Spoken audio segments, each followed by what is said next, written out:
dhe se krimet që u atribuohen 4 të akuzuarve nuk janë të provuara. Dhomat e specializuara kanë njoftuar se të gjitha konfirmimet për pjesëmarrje në seancat përmbyllëse janë dërguar te personat që do të ndjekin procesin nga afër, që janë caktuar të mbahen nga 9 deri më 13 shkurt në Hag. Hashim Thaçi, Kadri Veseli, Jakub Krasniqi dhe Recep Selimi ndodhen në paraburgim nga nëntori i vitit 2000.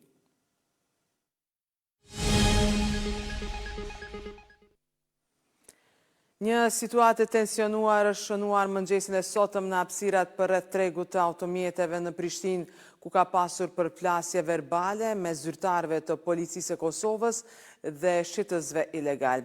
Tensionet kanë shpërthyer pasi shitësit kanë tentuar të bllokojnë rrugën në shenjë proteste për shkak se nuk po u lejohen të shesin produkte të tjera përveç pjesëve të automjeteve brenda tregut. Komuna e Prishtinës nëpërmjet inspektoratit në bashkëpunim me Policinë e Kosovës dhe inspektorët e Agjencisë së Ushqimit dhe Veterinarisë, që nga ora 5 e mëngjesit ka nisur një aksion të përbashkët në këtë lokacion dhe në zonat përreth. Sipas autoriteteve, qëllimi i këtij aksioni është lirimi i hapësirave publike dhe parandalimi i shitjes ilegale të shpezëve. Policia e Kosovës ka njoftuar se gjatë 24 orëve të fundit janë shënuar 2 aksidente trafiku me fatalitet, ndërka që 24 të tjera kanë rezultuar me persona të lënduar. Po ashtu janë regjistruar 32 aksidente trafiku me dëme materiale. Gjatë kësaj periudhe, Policia e Kosovës ka shqiptuar mbi 2000 gjoba në trafik si pjesë e aktiviteteve për rritjen e sigurisë në komunikacion. Në 24 orët e fundit janë arrestuar 19 persona, prej të cilëve 18 janë dërguar në mbajtje. Policia e Kosovës ka bërë thirrje për respektim të rregullave të trafikut dhe ligjit me qëllim të parandalimit të aksidenteve dhe rritjes së sigurisë publike. Vazhdojmë me lajmet tjera. Korporata Energjetike e Kosovës ka njoftuar se është rikthyer në operim njësia A5 e termocentralit Kosova A. Në njoftim thuhet se rikthimi është bërë pas sanimit të suksesshëm të rrjedhave të paraqitura duke përmbushur të gjitha kushtet teknike dhe të sigurisë për vazhdimin e operimit të rregullt. KEK njofton se termocentrali Kosova A po operon me 3 njësi gjeneruese aktive dhe mbetet e përkushtuar ndaj operimit të sigurt, stabil dhe të përgjegjshëm në funksion të interesit publik dhe sigurisë energjetike të vendit tonë.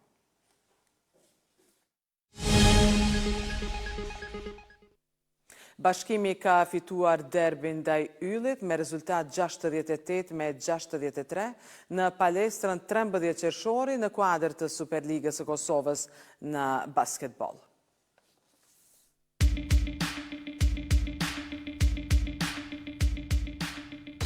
Bashkimi ka triumfuar në derbin e zhvilluar në Therant, duke mposhtur Yllin me rezultat 68-63 në kuadër të Superligës së Kosovës në basketbol.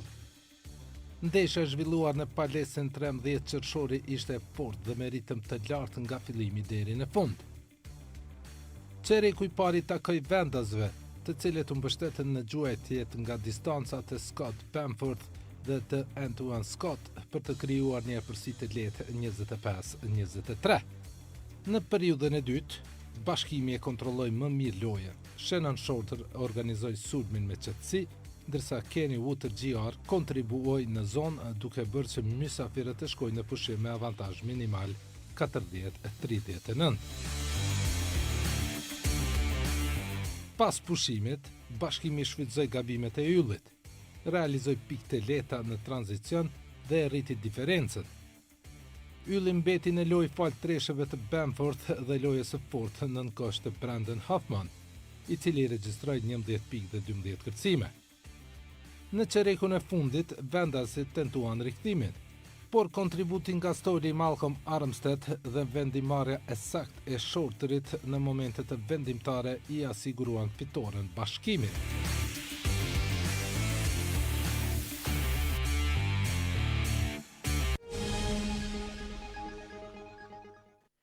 Kryeministra e Italisë Giorgia Meloni ka quajtur armiq të Italisë protestuesit kundër lojrave olimpike pas trazirave dhe përleshjeve në qytetin e koqir të Milanos. Kryeministria Giorgia Meloni i ka dënuar protestuesit anti-olimpik si armiq të Italisë pas dhunës në periferi të një demonstrate në Milano të shtunën në mbrëmje dhe sulmeve sabotuese në rrjetin hekurudhor kombëtar. Incidentet ndodhen në ditën e parë të plotë të garave në lojrat dimrore që Milano, kryeqyteti financiar i Italisë, është një koqir së bashku me qytetin alpin të Cortina d'Ampezzo. Meloni vlerësoi mira italian që sipas saj po punonin që lojrat të zhvilloheshin pa probleme dhe të paraqisnin një fytyrë pozitive të Italisë. Pastaj janë ata që janë armiq të Italisë dhe italianëve që demonstrojnë kundër lojrave olimpike dhe sigurohen që këto imazhe të transmetohen në ekranet televizive në të gjithë botën, ka thënë Meloni. Një grup prej rreth 100 protestuesish hodhën fishek zjarre, bomba tymi dhe shishe drejt policisë, pasi u shkëputur nga grupi kryesor i një demonstrate në Milano. Rreth 10.000 njerëz kishin dalë në rrugët e qytetit në një protestë për kostot e strehimit dhe shqetësimet mjedisore të lidhura me lojrat. Policia përdori topa uji për të rivendosur rendin dhe arrestoi 6 persona. Gjithashtu të shtunën autoritetet thanë se sabotatorët kishin dëmtuar infrastrukturën hekurudhore pranë qytetit verior italian të Bolonjës, duke ndërprerë udhëtimet me tren. Policia raportoi 3 incidente të ndara në vende të ndryshme, të cilat shkaktuan vonesa deri në 2 orë e gjysmë për trenat me shpejtësi të lartë. Policia italiane ka marrë kompetenca të reja arrestimi pas dhunës fundjavën e kaluar në një protestë nga e majta ekstreme në qytetin e Torinos, në të cilën u lënduan më shumë se 100 oficer policie. Autoritetet ruse kanë thënë se është arrestuar në Dubai personi i dyshuar për sulmin ndaj generalit të lartë. Shërbimi Federal i Sigurisë njoftoi se personi i dyshuar i është dorëzuar Rusisë. Во взаимодействии с ФСБ и МВД России. Shërbimi Federal i Sigurisë Ruse ka thënë të dielën se personi i dyshuar që kreu atentatin ndaj oficerit të lartë të inteligjencës ushtarake ruse, Vladimir Aleksejev në Moskë, është ndaluar në Dubai dhe i është dorëzuar Rusisë. General Lejtnant Vladimir Aleksejev, zëvendësdrejtori i GRU-s, krahut të inteligjencës ushtarake të Rusisë, u qellua disa herë në një blok apartamentesh në Moskë të premten, thanë hetuesit. Ai u nënshtrua një ndërhyrje kirurgjikale pas të shtënave, sipas mediave ruse. FSB tha se një shtetas rus me emrin Lubomir Korba u ndalua në Dubai me dyshimin për kryerjen e të shtënave. Ministri i jashtëm rus Sergej Lavrov akuzoi Ukrainën se qëndron pas atentatit, i cili, sipas tij, ishte projektuar për të sabotuar bisedimet e paqes. Por Ukraina ka thënë se nuk kishte të bënte fare me atentatin. Shefi Aleksejevit, admirali Igor Kostyukov, që është kreu i GRU-s, ka udhëhequr delegacionin e Rusisë në negociatat me Ukrainën në Abu Dhabi mbi aspektet e sigurisë të një marrëveshje të mundshme paqeje. Disa figura të larta ushtarake ruse janë vrarë nga pajisje shpërthyese ose janë qelluar për vdekje në Moskë në sulme për të cilat fajsohen shërbimet e sigurisë ukrainase që nga pushtimi rus i Ukrainës në vitin 2022.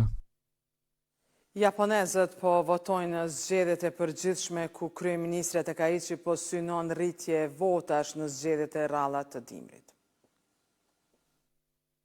Votuesit japonez kanë dalur me vështirësi në motin me borë të dielën për të hedhur votën e tyre në zgjedhjet që parashikohet t'i japin kryeministres Sanae Takaichi një fitore të thellë, megjithse diferencat rekord në disa pjesë të vendit bllokuan trafikun dhe mund të ulin pjesëmarrjen. Koalicioni konservator i Takaichit, grua së parë udhëheqëse të vendit, është në rrugën e duhur për të fituar rreth 300 nga 465 vendet në dhomën e ulët të parlamentit, sipas sondazheve të shumta të opinionit publik, një fitore kjo e madhe nga 233 vendet që ajo po mbron.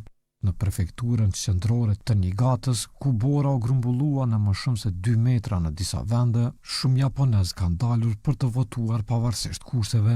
Takaichi, 64 vjeçare, e cila u bë kryeministre në tetor, pasi u zgjodh kryetare e LDP-s, i thirrri zgjedhjet e rralla dimrore në një përpjekje për të fituar nga një val populariteti personal. me një stil të drejtë për drejtë dhe një imazh si punëtore e palodhur që i ka sjellur mbështetjen, Takai që ka përshpejtuar shpenzimet ushtarake për t'ju këndërvënë Kinës, duke zemruar Pekinin dhe duke nxitur një ulje të taksave mbi shitjet që kanë tronditur tregjet financiare. Të nderuar shikues, ishte kjo e tëra për këtë edicion të lajmeve. Ne ju falenderojmë për vëmendjen. Mirupafshim.